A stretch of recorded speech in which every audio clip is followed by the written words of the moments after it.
Hello friends, welcome to Jet Students. In today's session, we will try to understand that how to install Appium, and in this session, we will try to install this version 2.0. So let's start.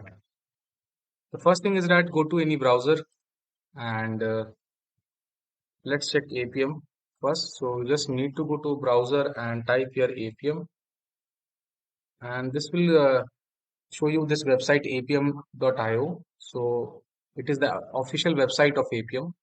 So click on install Appium. Now we will check what is the latest uh, command to install the Appium. So currently we have this Appium version 2.0.0.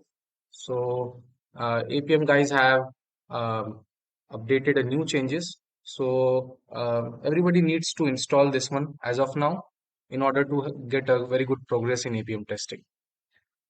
So in order to install the Appium, we need to install some other things also. So like in NPM is something that gets installed along with Appium in order to use this Appium version 2.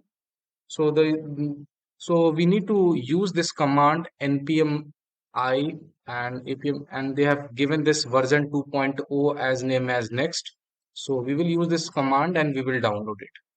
So let's start.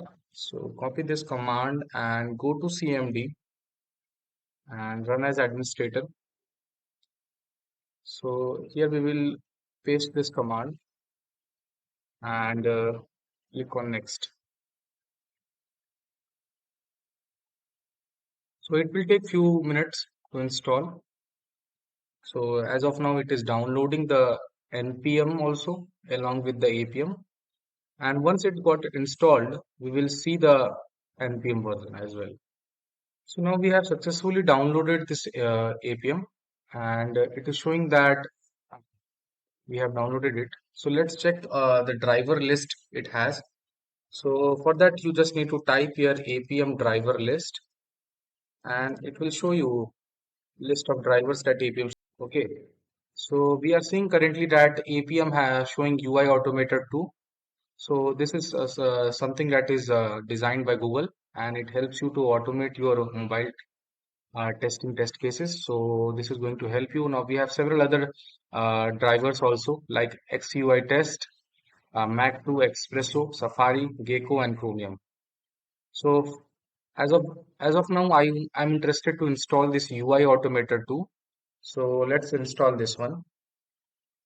So for this, the command is Appium driver install and just type that UI Automator 2. So once we have this driver list, then we will be able to start our Appium server. And through this server, we will be able to connect our editor with the um, mobile device, that is Android. And we will check this is step by step. So stay connected with this video. Okay, so we have successfully installed Appium, and also we have successfully installed Appium driver list, that is UI Automator 2. So let me show you how to start Appium server. So once you installed all of these, then you just need to write Appium and press enter. All right, you can see that we have successfully started our server. Welcome to Appium version 2.0 beta.71, and we have successfully started our UI Automator 2. All right, thank you.